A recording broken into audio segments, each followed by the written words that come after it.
اعوذ باللہ من الشیطان الرجیم بسم اللہ الرحمن الرحیم۔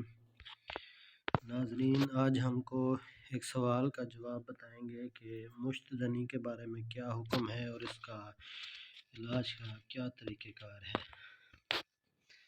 اس کے بارے میں کتاب و سنت کے دلائل کے مطابق مشت زنی اور خود لذتی حرام ہے۔ قرآن شریف سے دلائل۔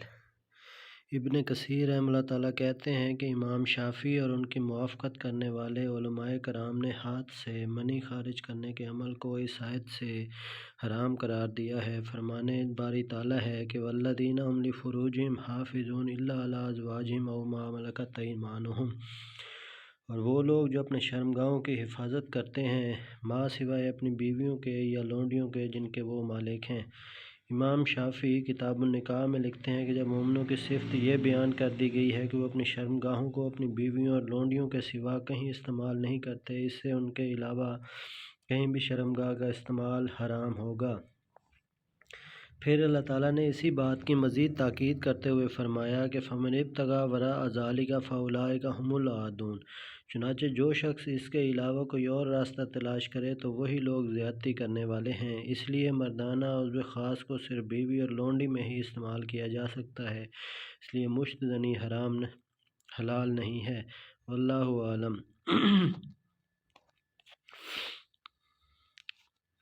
اس کے بارے میں رہا یہ مسئلہ کہ جو شخص اس گناہ میں ملوث ہو تو اس کے لیے اس بیماری سے بچنے کے لیے متعدد مشورے اور عملی اقدامات ہیں۔ نمبر 1، اس گناہ سے بچنے کا محرک یہ ہو کہ میں نے اللہ تعالیٰ کے حکم کی پاسداری کرنی ہے اور اللہ تعالیٰ کی ناراضگی سے بچنا ہے۔ نمبر 2، اس بیماری کو جڑ سے اکھاڑنے پھینکنے کے لیے رسول اللہ صلی اللہ علیہ وسلم کی وصیت پر عمل کرے اور شادی کر لے۔ نمبر 3، مشت زنی اور خود لذتی کی طرف لے جانے والے خیالات اور وسوسوں سے دور رہے، اپنے ذہن اور فکر کو دینی اور دنیاوی مفید سرگرمیوں میں مشغول رکھے، کیونکہ وسوسوں میں پڑ کر انہی میں گھرتے چلے جانے سے وسوسوں کا انسان پر تسلط قائم ہو جاتا ہے اور پھر بیماری عادت بن جاتی ہے اور اس سے خلاصی پانا مشکل ہو جاتا ہے۔ نمبر 4، نظروں کی حفاظت کریں، کیونکہ ہیجان انگیز تصاویر اور ویڈیوز دیکھنے سے شہوت بڑھتی ہے اور انسان حرام کام پر آمادہ ہو جاتا ہے۔ نمبر 5، مختلف قسم کی عبادات میں مصروف عمل رہیں اور گناہ کے لیے صرف فرصت ہی نہ چھوڑیں۔ نمبر 6، مشت زنی اور خود لذتی سے جسمانی صحت پر رونما ہونے والے طبعی نقصانات کو ذہن میں اجاگر رکھیں کہ اس سے نظر کمزور ہوتی ہے، اعصاب ڈھیلے ہوتے ہیں اور عضو خاص بھی کمزور ہو جاتا ہے، اسی طرح کمر کا درد شروع ہو جاتا ہے یا اسی طرح کے دیگر نقصانات اہل طب بیان کرتے ہیں، ان سب کو ذہن نشین رکھیں۔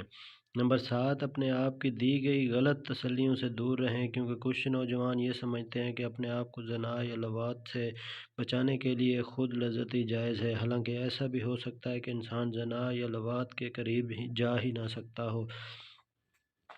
نمبر 8، ارادی قوت اور عزم مصمم ہر وقت ساتھ ہو، اور یہ کہنا ہے کہ اپنے آپ کو شیطان کے سامنے ڈھیر مت کرے، تنہائی سے بچے، مثلا رات کو اکیلے مت سوئے، اور ویسے بھی نبی کریم صلی اللہ علیہ وسلم کا فرمان ہے کہ کوئی بھی شخص اکیلے رات مت گزارے۔ نمبر 9، نبی صلی اللہ علیہ وسلم کا تجویز کردہ کارگر علاج اپنائے، یعنی روزے رکھے، کیونکہ روزہ شہوانیت کو مانع کر دیتا ہے اور جنسی خواہش کو معتدل بنا دیتا ہے۔ نمبر 10، سوتے وقت سونے کے اذکار کی پابندی کرے، دائیں کروٹ پر سوئے اور منہ کے بل اوندھا مت سوئے لیٹے، کیونکہ نبی کریم صلی اللہ علیہ وسلم نے اس طرح لیٹنے سے منع فرمایا ہے۔ نمبر 11، گناہوں سے دوری اور پاک دامنی کا دامن کبھی نہ چھوڑے، کیونکہ حرام کاموں سے رکے رہنا ہمارے لیے لازمی ہے۔ نمبر 12، اگر انسان اس گناہ میں ملوث ہو بھی جائے تو فوری توبہ استغفار کر لے، نیکی کرے، مایوسی اور اداسی کا شکار نہ ہو، کیونکہ یہ کبیرہ گناہوں میں سے ہے۔ نمبر 13، آخر میں یہ ہے کہ اللہ تعالیٰ سے صدق دل کے ساتھ گڑ گڑا کر دعا کر کے اس کبیرہ عادت سے خلاصی کا علاج ہو سکتا ہے، سب سے مؤثر علاج ہے، کیونکہ اللہ تعالیٰ دعا کرنے والے کی دعا سنتا ہے جب بھی وہ اللہ تعالیٰ کو پکارتا ہے۔ اللہم صلی علی محمد وبارک وسلم انک حمید مجید۔